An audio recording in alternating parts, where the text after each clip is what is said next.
a peaceful part of southern Belgium.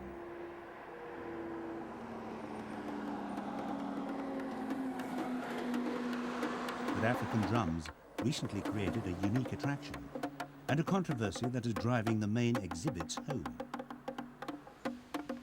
This is normally an animal park. Yet a little piece of tropical Africa was set up in this otherwise very European environment, complete with living human exhibits.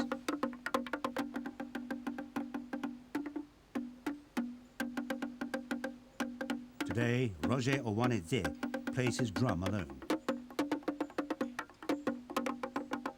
Roger is not the type of African visitors expected. He's a school teacher from Cameroon. He was asked to bring to the park a group of what Belgians call pygmies. For much of the summer, they spent their time entertaining tourists. But controversy has driven them from the park. Roger doesn't want them seen here.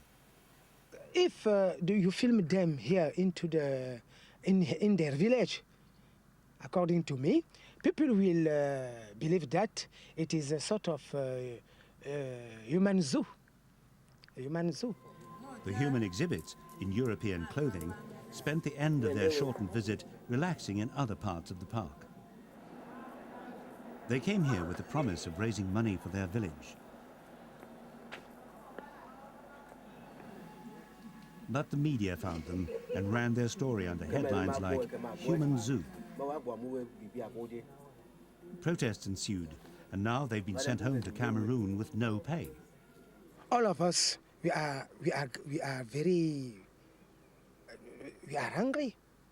We are hungry about that. What shall we say to the people we have left home? We have left our family. We have left our people, our tribute. And what will you say when we arrive without anything? What shall we say? As spokesman for the Baka, Roger has had lots of private meetings. Human rights lawyers tried to close the park but failed. According to us, these protestations are not real. Because all of those Africans who live here in Belgium, what they do for these poor people, they are here. They are living in big houses. They are driving cars. They treated their family. But what about pygmies? They know them. They have not sent any help to these people. This park is in the grounds of the domaine de Champalle, owned by self-styled philanthropist Louis Raeets. It was his idea to bring the Baka people to perform. He says he can't understand why human rights groups protested because he had removed all the animals from his park for the duration of the visit. He also doesn't see any problem with the fact that his human exhibits worked for no direct payment. Ils ne viennent pas pour faire un show, ils ne sont pas dans une salle de spectacle. Ils viennent pour présenter leur culture et les petites danses et les chants qu'ils faisaient devant le public, c'est pour les remercier, puisque dans le montant de l'entrée va totalement à cette opération. Il y a une partie de cette somme qui est directement versée par un huissier de justice au compte de l'association camerounaise pour construire 17 points de captage d'eau, 4 dispensaires et 4 écoles. Et le reste de l'entrée, c'est à nouveau pour les pygmées, pour financer les passeports, les visas, les billets d'avion et leur nourriture. For years, Louis Raeets has invited tourists to visit his chateau to share in his enthusiasm for indigenous cultures. His travels have yielded a bounty of artifacts from Africa, South America and Southeast Asia. The displays have been popular with some Belgians, a few of whom fondly remember the nation's colonial past. Until 1909, King Leopold II owned most of Central Africa and employed forced labor.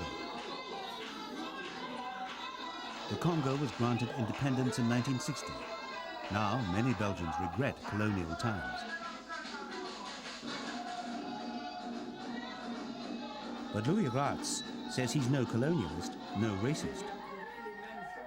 He says he loves indigenous cultures and wants to help them by educating Europeans about their lifestyles. Moi-même, je vais vivre avec ces peuples depuis 1991. Je vais sur place et je vis avec eux. Donc j'ai été vivre avec des Zoulous, j'ai été vivre avec des Pygmées, j'ai été vivre avec des Dayaks, j'ai été vivre en Amazonie. Donc je crois que le racisme vis-à-vis de nous, ça ne peut pas exister.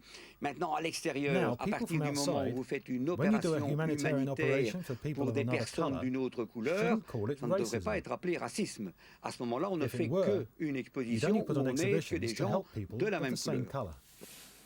The signs say exotic animals have been removed out of respect for the Baka. Even the collection of tropical fish has been taken away as part of the attempt to deflect criticism for displaying people in a zoo. But replicas have filled that role for years. Respect for the Baka didn't drive Louis Raetz to remove this particular exhibit. Here, indigenous Africans are depicted by mannequins. This Baka adult, represented by a darkened child mannequin, is shown climbing a tree in search of honey. They may have straight hair and European features, but they've stood here for ages, and nobody in Belgium was offended enough to complain. But the arrival of the real Baka people and the acceptance by the courts of their display angered groups representing black Belgians. He keep them here like animals. You might pay €6 to come to see them. They have to dance for you when you pay your €6. So, you know, it's humiliated for human being. We cannot accept that. And they have to stop it. If they don't stop it, I think many things will happen. I don't know why, but not good. Contact between tourists and the Baka didn't immediately stop. They stopped performing in their mock village. But for the final part of their stay, the Baka still play for visitors. The Africans who lived in the zoo grounds made nothing personally. Now they're returning home with bitter memories. I am not happy. I'm really not happy.